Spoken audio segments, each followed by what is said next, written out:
유초등 수학학습에서 가장 중요한 것은 무엇인가? 특히 유아 시기 그리고 초등 저학년 시기에 가장 중요한 것은, 제가 생각하는 가장 중요한 것은 무엇인가에 대해서 한번 이야기해 보겠습니다.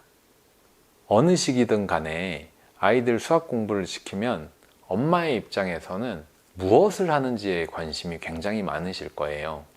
뭘 가르칠까? 어떤 책이 좋은가? 어떤 컨텐츠가, 어떤 교구가, 어떤 프로그램이, 이렇게 이제 많이 생각을 하실 거예요. 근데 저는 어떤 말씀을 드리고 싶냐면, 무엇을이 아니라 가정에서의 수학 공부도 어떻게가 더 중요하다는 말씀을 좀 해드리고 싶어요. 이 어떻게라는 부분은, 만약에 때가 지나서 중학생이다 한번 생각을 해보면, 그때는 집에서 엄마가 아빠가 수학을 다 봐주긴 힘들겠죠. 그래서 학원을 보통은 이제 다니게 될 텐데, 학원을 다니게 되면 좋은 선생님을 찾아가는 거겠죠.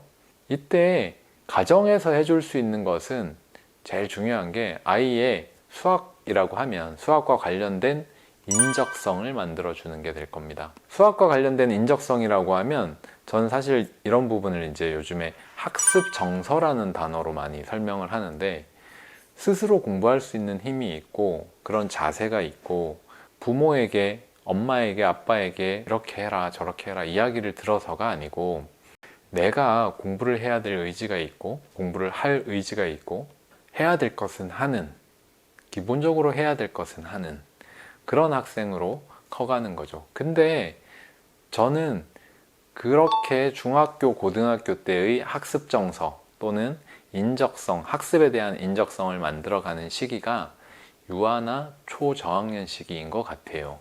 왜냐하면 요즘은 공부를 너무너무 빨리 시키기 시작하기 때문인 거죠. 예전 같으면 초등학생 시기에는 많이 뛰어놀고 뭐 학원 하나 정도, 수학학원 정도 뭐 이렇게 다녔을 거예요. 근데 지금은 뭐 초등학생들도 학원을 워낙 많이 다니고, 또 학원이 아니더라도 집에서 공부를 많이 하고 하니까 어릴 때부터 만들어 가야 되는 것이 하나 있습니다. 학습이 시작되고부터는 무엇을 공부하는지가 아닌 거죠. 만약에 유아 시기에 학습이 시작된다, 초등 시기에 학습이 시작된다, 엄마가 생각하시는, 아빠가 생각하시는, 아, 이때부터 우리 아이는 공부를 좀 하게 해야 되겠다 라는 게 있을 거예요.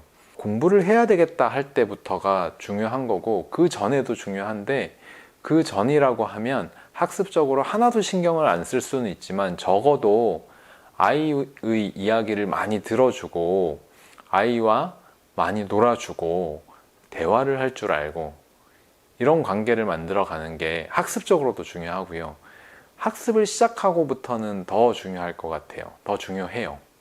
아이가 궁금해하는 것에 대해서 잘 들어주고 잘 이야기해주고, 그 다음에 학습이 시작되면 공부와 관련해서는 문제집을 풀린다, 좋은 컨텐츠를 하게 한다, 이 생각에서 좀 벗어나셔서 어떤 책을 공부한다라고 하면 거기에 있는 주제를 함께 이야기를 해본다던가, 함께 더 폭넓게 생각을 해본다던가, 이렇게 풀었는데 너 생각은 어때? 너는 이거에 대해서 어떻게 생각해? 이렇게 좀 같이 생각을 해보고 좀 폭넓은 공부로 하게 한다던가. 왜 이런 말씀을 드리냐 하면, 수학은 재미있어 하는 아이들을 이길 수가 없어요.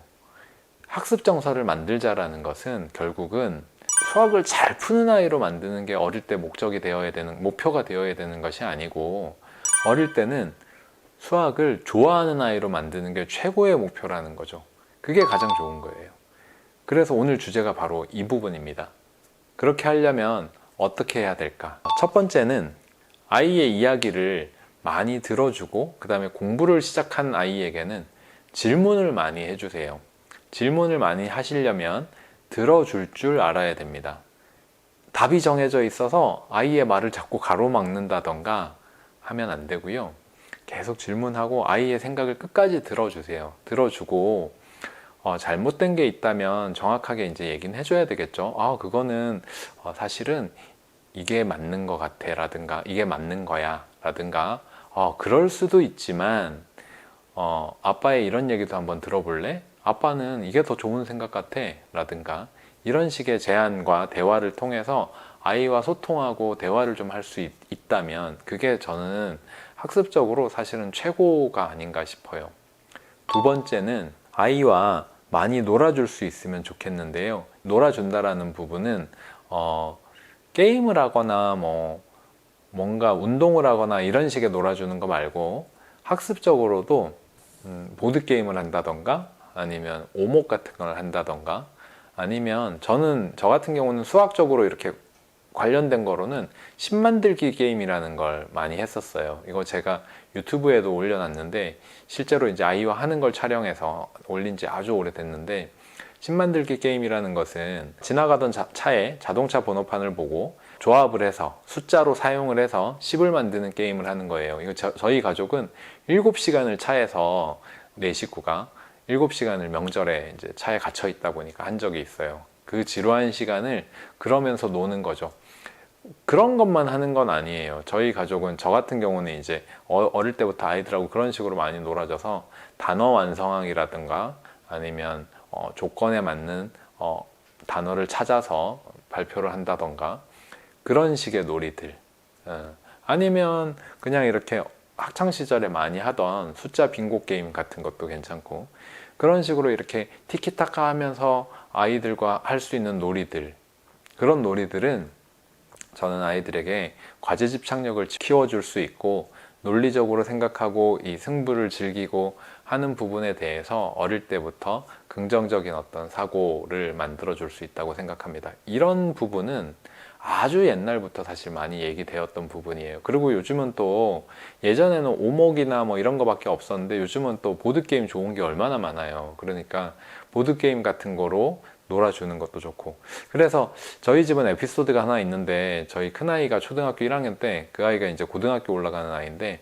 초등학교 1학년 때 생일 선물을 고르러 가는데 아빠에게 이번에는 정말 내가 원하는 선물을 갖고 싶다는 거예요. 그래서 제가 우리 집에는 네가 원하는 선물, 네가 즐겁게 노는 선물들 많은데 그렇게 이제 제가 얘기를 했더니 아이가 저한테 하는 얘기가 우리 집에는 공부하는 것 같은 느낌이 드는 게임들만 많다고 전곡을 찔러서 제가 너무너무 속으로 미안해했던 적이 있는데 겉으로 드러내진 않았지만 저는 사실은 학습이 그렇다라고 생각을 하거든요. 이건 되게 어려운 거예요. 문화를 만드는 거예요. 어떤 문화냐? 자칫 잘못하면 제가 이런 강연회에서 이런 얘기를 했을 때 학부모님 중에 가족들끼리 해보려고 했는데 아이는 싫어하고 부부싸움만 하게 되고 뭐 이런 사연을 또 다른 강연회장에 찾아오셔서 말씀해 주신 어머니 있으셨거든요. 그렇다라는 건 결국은 이건 일회성으로 아이와 한번 해보고자 해서 되는 게 아니에요. 아이하고 평소에 그렇게 놀아주고 소통하고 하고 있느냐, 그런 문화가 만들어져 있느냐, 갑자기 그런 게임을 하자고 하면 아이는 이런 식으로 공부시키려고 하는 건가? 이런 생각을 하더라고요. 아이들은 그래요. 초등학생들은 특히 더 빨리빨리 아이들이 크기 때문에.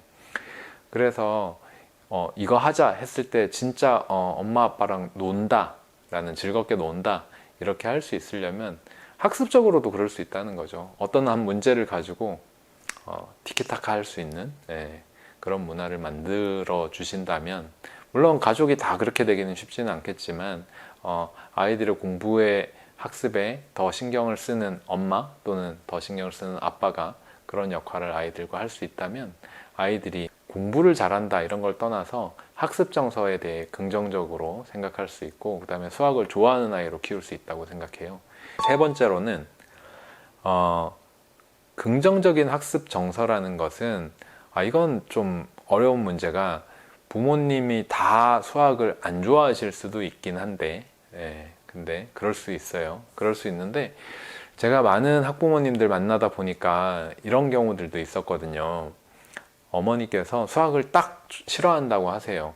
근데 아이 아빠도 수학을 싫어하신다고 하세요. 그러면서 여기서 수학을 좀 즐겁게 했으면 좋겠어요 라고 이제 학원 상담을 해오는 경우가 있었는데 그 아이가 좀 안타까웠던 게 엄마는 모든 질문을 학원 가서 하라고 하시고 마치 제가 어머니하고 상담하고 아이의 상황을 이렇게 들여다보면 아이의 방 안에 이렇게 바운더리가 경계가 만들어져 있어서 밖으로 나오면 질문을 엄마 아빠에게 할 수 없는, 아빠는 독서는 좋아하시지만 그런 문제는 좋아하시지도 않고 지금은 도와주기도 힘들고. 근데 수학을 잘한다 못한다를 떠나서 제가 본 학생들 중에, 긍정적으로 봤던 학생들 중에는 오히려 아이가 푸는 수학 문제를 들여다보고 이게 어려운 거야? 했을 때 아이가 이거 엄청 어려운 거야 아빠 하니까, 야 아빠도 한번 풀어보자 라고 같이 즐겨주시고, 그 다음에 아이가 정말 어려워했던 문제를 아빠가 같이 풀었는데 아빠도 어려운 거예요. 아실 거예요. 아마 4학년 정도 넘어가기만 시작해도 아이들 문제가 정말 쉽지 않습니다. 근데 그런 문제들을 아이들만의 것으로만 생각하기보다는 아이들이 어느 정도 좀 클 때까지는 같이 생각해주고, 그 다음에 아빠가 도전하거나 엄마가 도전하거나 같이 머리를 이렇게 싸매 보던가, 그런 과정이 아이에게 주는 자극이 상당하거든요. 그렇게 본 아이는 명문대를 가더라고요. 이건 사실입니다. 팩트입니다. 예. 제가 그런 모습을 본 아이, 아빠가 아이가 영재교육원 도전한다는 그 시험 문제들을 아빠가 같이 막 풀다가 안 풀리니까 회사에 가져가서 동료들한테 이거 좀 도와달라고 하시면서 막 풀어오고, 그거를 이제 엄마한테 저는 그런 얘기를 들었죠. 근데 그 아이가 나중에 대학 가고 나서 서울대학교 들어갔다고 이제 엄마한테 감사 인사를 나중에 몇 년 후에, 7년인가 8년 지난 후에 감사 인사를 받았었거든요. 그런 예를 봐도 이 수학을 잘한다, 공부를 잘한다, 그런 자세가 만들어진다라는 것은 아이에게 잔소리를 해서만 되는 건 아닌 것 같아요. 물론 참 어려운 이야기고 너무 또 근본적인 이야기이기도 하죠. 네. 하지만 꼭 그 말씀은 드려야 된다고 생각합니다. 유아 시기에, 초등 시기에, 초등 저학년 시기에 아이 학습에 대해서 무엇을 찾는다 보다는 어떻게 학습하는 데 더 초점을 맞추시길. 그렇기 때문에 잘 못한다고 혼내지 말아달라고 계속 저는 말씀을 드리거든요. 남의 집 자식이라고 생각하고 가르치자라고 말씀을 드리거든요. 공부 못한다고 혼나야 되나요? 내 자식이니까 답답해서 그렇지만 공부를 못하면 혼나야 되나요? 문제를 못 풀면 혼나야 되나요? 이게 혼날 일이었나요? 그렇지 않지 않을까요? 긍정적인 학습 정서 만들기는 아이가 잘 못했을 때 격려하고, 그 다음에 이제 너무 어려워하는 건 딱 덮고 넘어가세요. 내 자식이니까 그럴 수 있어요. 그리고 몇 달 뒤에 한번 보세요. 딱 덮고 넘어가는 건 너무 어려운 책이면 이건 덮어놨다 나중에 해야 되겠다 할 수도 있지만, 중간에 어떤 부분이 어려운 경우도 있거든요. 그럴 때는 제가 저희 아이들 어릴 때는 접어놓고 넘어갔었어요. 실제로. 네, 그렇게 넘어갔다가 서너 달 지나서 다시 한번 보고 아직도 어려워하네? 또 덮어놓고. 내 자식이니까 그렇게 할 수 있어요. 그렇게 해야 긍정적인 학습 정서가 만들어지죠. 그 부분에 노력해 주세요. 이거 굉장히 중요합니다.